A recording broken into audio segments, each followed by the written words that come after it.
What I'm going to mention in this lesson is still life and how you select your items for a still life. Now, you can use any household objects that you wish, but there is an idea that the selection of objects that you pick is going to help you actually be successful with your still life or not. So I want to walk you through a few different things that you might consider when you're selecting items to draw. Because your drawing begins not when you pick up the pencil, it begins with your choices, the choices of the items you put together. So I'm going to start with some simple forms. We'll look at the values and the way the values work together, and then we'll go and look at materials and more complex shapes. So as you can see, I've grabbed 3 different items. I've got a cone, a cube, and a sphere. And they're all the same value. I put them, they're white, they're over a gray, overall gray background. Okay? So these are the simplest things that I would put together, just these simple forms.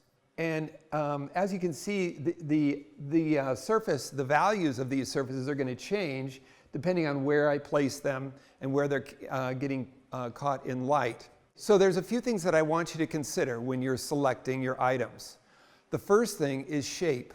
Okay, you want to make sure that you're selecting 3 objects at least, but 3 objects have a variety of shapes. Tall, small, wide, but 3 different shapes. And that's why I use these simple forms first, just to identify. We have a cone, which is a simple shape, a cube, which is a simple shape, and a sphere as a simple shape. They're all very, very different. Okay, so shape is one of your issues, that you want to make sure that your objects have different shape. The next thing is size. You want to make sure that it's something large, medium, and small. Okay, with these 3 objects, what I'm looking at, they're all kind of cubes. They're all kind of rectangular or have a cube type shape. But what I've established here is size. Size being small, medium, and large. The next thing I want to think about, or I want you to think about, is value. I have something dark, I have something light, and I have something of a mid-value. I also have 3 different textures. I have something that's kind of fuzzy and matte, it absorbs the light, something that's semi-reflective, and then something that is absorbs some of the light as well, has some reflective edges that you might see some highlights on because there's a little metal trim on there. So there's a little variety on this object. But again, these being 3 different values, though they're similar in shape, there are 3 different values and 3 different textures. Those are the other elements that I want you to consider, is your textures and your values. So this is a situation that you might want to avoid in the beginning. This is a case where the background is light, the ground plane is light, and the objects are light, all the same value. And you can see that when everything is all the same local value, you really, really rely on the light and the effect of light to determine the shapes up here, so you can determine form.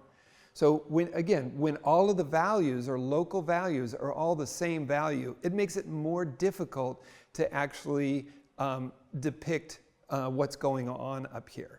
So that's why I'm suggesting make sure that you have something light, something medium, something dark in your initial selection. I'll show you this with a different ground plane, and you can see how that looks. Now we have a situation where you can see it clearly, the silhouetted shape on the ground, but they might disappear against the background. So that's what you want to also be considering when you put these objects together or selecting your objects. Okay? Now I have set up a situation where I have something light, which is the 3 objects, something medium, which is the background, and something dark, which is the ground plane. In this situation, you have 3 different distinct values, but as you can see, the objects being all the same value, they tend to merge together, except for the way the light falls across them. So if one is really shadowing over another one, like I guess I'm making the shadow here. You see, the shadow on the triangle right here, or the cone, the shadow on the cone is going to be much darker in its value. You see the shape on the side, the top and sides of the cube here is going to have a little bit of a a little darker in value in this lighting condition, and then you're going to see a little gradation in here. But mostly, when you squint at this, there's so much fill or ambient light in this situation that the greater distinction of values is between the light of these objects, the medium of the background, and the black of this. So we have to think of a couple different things. One, what are the values of our objects? What are the values of the background and ground that we're working with? So we want to consider that. So I'm going to repeat this. As you're selecting your objects, you want to look at where you're putting them and make sure that your environment, your painting or drawing environment, is going to represent something light, medium, and dark. And your objects are going to be varying in shape and texture. As you start getting farther and farther into handling your surfaces and rendering different surfaces and reflections and so on, a little bit farther down the road, you're going to want to already be set up with different objects that have different values and different textures, and just start getting used to selecting those things, so that when you're building up your skills and your observation skills besides your drawing disciplines, you're going to end up being able to just move right into capturing these different textures. You'll use it as a focus of your work at a certain point. Right now, I want to make sure that your values and shapes and textures are different so that you have variety in your image. That's a real key, because most of your drawing and painting is really about your observation skills. There's a lot of imagination that goes into it as well, but in the beginning, as you start, you want to be able to just be able to draw and depict and understand what you see first. So this is just kind of a clear setup for how you could go about setting things up. Now I'm going to start setting up a couple things with a variety of values, shapes, and sizes. With just a simple shop light, if you have a little coned light like this available, or if it's just a shop light, you want to make sure you aren't using just a regular light bulb, because it'll glare in your eyes as well. But having something like this will keep the light out of your eyes as you're illuminating something else. But if you just get a shop light or a little spotlight, something that you can illuminate your still life with in a directional way, you can get a little bit more dramatic lighting, but you can also play up the effect of chiaroscuro. So you're seeing a light side and a shadow side of each object. So let's see what that looks like when we dim the house lights and we just reinforce our form with our little additive light over here. Okay, so with this little shop light, you can see that in our still life here, it takes these three objects that are all the same value, and with a strong directional light, we can create new shapes in here. We're getting a little bit of form, because what we're seeing is a very dark side over here. We're seeing the cone in shadow is a little bit lighter than the cube in shadow. That's basically because of the direction, distance, and angle of any ambient filling into this. And you can see that this dark is occluding any light that might be in here. So the sphere, we see the volume of the sphere with this strong directional light much more clearly than we do with an ambient, fully lit room. Okay? So this would be a case where this lighting setup creates more dramatic design of your image, because it's really defining or breaking these simple volumes down into two areas: the area of light and the area of shadow. Okay? Now there's characteristics to the properties of light and shadow, which we'll get into, but I just want you to know that as you set things up, you're going to want to look at not only the size, the shape, the value and textures of the objects, but you also want to consider your lighting condition. If you're going to do it a little more flat and you have strong dramatic values in your objects, then you might want a little more ambient flat light. You're going to see that the shadows don't go as dark as these, but then you might want some strong dramatic shadows in your objects, and then it would be more chiaroscuro dominant, and you would use this strong directional light to group some of your shadow shapes together. So let's look at some objects that have different local values and see how they react in both flat light and this directional light. As you can see, what I did here is I gathered 3 different objects, something that's overall light. Now this has a light, but it's overall dark here, okay? And something of a mid-value. And you see the mid-value here kind of blends into the background a little bit, and I'll change up the background, but I want you to notice that these are 3 very different textures and different values. And it becomes important because now you can start looking at the arrangement of your light and your dark patterns in this kind of ambient light situation where you do get a little bit of shadowing, but it's really these local values are really more dominant. And that's what we call no-tan dominant. No-tan is the effect of light versus dark. That's not light versus shadow, it's light versus dark, meaning this is a light value and this is a dark value, this is a medium value, and how they silhouette against one another is the strongest contrast. When we dim the house lights and put our directional light on, you're going to see it's going to become more chiaroscuro dominant, where your light and shadow is the inverse, or the other side of the coin from no-tan. That light versus shadow, that's going to become your design element, and you're going to want to look at bracketing your values in that way when you get there. Now I have the same setup, or the same items, against a lighter background, and so you can see that we get a little bit of contrast between this medium value and this medium light background. I brought the medium dark background down on the ground, so all of the items will silhouette against each other and read clearly in this type of lighting. So again, you really want to make sure that you're grabbing some elements or still life components that are light, medium, and dark. Okay, now with the house lights down, we can see that I rearranged the items, but they're the same items. And you can see the shadows are connecting some of these shapes together now. For instance, the shadow from this light flower, the shadow on the table is getting as dark as the dark bottle. So it starts to merge and creates kind of a grouping of values in there. You can see the shadow on the background back here is accentuating the lightness of the flower here. It gets close to the value of the frame itself back here. So I want you to look at the distinction between these value groups. What I also did too, see, I could turn this bottle over here, and we're going to see the bottle is mostly just dark, except for the highlights that sit on it. Okay, those will stand out. But the label itself is, we have dark, very light, dark, and then a medium dark up here, very, very close in value to this. Now, you're going to see that the form on this cylinder of the bottle, it goes from light over to shadow over on this side.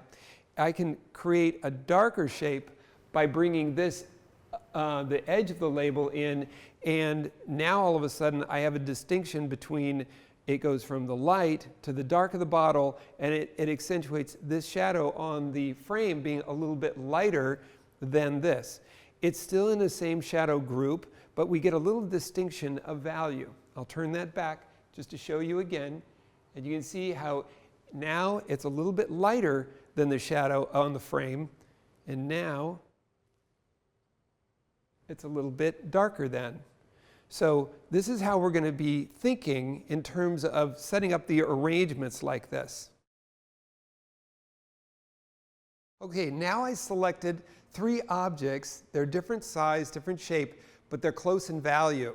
Okay, there's something light, a little bit darker, and a little bit darker. I've got like a medium value and a light medium value back here. This kind of a setup would be more of a medium to a higher major key. Okay, that means there's and it's a low contrast situation. It's not as extremely contrasty in this situation. If I included something that's much darker, a real dark object, you're going to see that the contrast here compared to everything else is going to give us the darkest little accent in there. So having something really dark in your scheme, you can see it does give you a broad range of values, but if I take this out, here's a better example of these values being closer. As the kind of the ambient fill in this room kind of flattens everything out, you can see that some of these forms are a little bit harder to depict. And this is what I want you to really think about, is when you assemble things, if you don't have much contrast of value or shape, you're going to run the possibility of making a composition or a design that's going to be a little more difficult for you to do, and it might be a little bit more vague, okay? Just because the values are so close, one thing runs into the other, and until you're really, really controlling your values really discreetly, I would kind of avoid things being so similar. You really want to push a little bit more contrast. Here would be adding some contrast to the situation. I could take this out and we just add this in there, and you can see I've got a light and a stronger dark in this situation. So let's take a look at this situation under our direct light. Okay, now with our strong directional light, you're going to see that the shadows here all kind of lock together from the area of the shadow of the frame on the background merging into the dark of the bottle, the frame on the ground in shadow, and then the dark side of the basket, the shadow on the ground of the basket, and then the shadow on the wall of the backdrop of the frame. But you can see in this situation we have stronger contrast within the image in our local values with that dark bottle and white label, and the others with this stronger light source. Values that are similar will actually, you'll gain some distinction. Take a look at the basket here. Look at the lightness of this to the darkness of this side. With this one directional light, you're going to be able to divide that basket up and see it in more dimensionally. And a lot of people view this as being much more dramatic in its lighting. And the drama of the still life you're setting up, you should determine that ahead of time, of what kind of level of drama or what do you want to say in your image. That's going to help you pick things. If it's just getting images that you like and exploring different light conditions, that's really the best thing for our experiments right now is again, I'll repeat it again, of getting something light, medium, and dark, different shapes and different textures, and putting them together and lighting them both with an ambient light and with a strong directional light. So those are the types of things you should look for in setting up your still life. Okay, in this setup, again, I grabbed something that's overall light, medium, and then light with some medium, and then medium here. Our table is dark. So we have the dark of the table here as these things merge into here. And I also want to make sure that you consider how things silhouette against one another. In this case, we have this dark over the light and light over the dark. So look for these interactions. When you arrange your elements, make sure that you have a nice interaction or a play, light over dark, dark over light, so you can maintain the edges and silhouettes. Some things will blend, like some of the lights here will blend into the hat.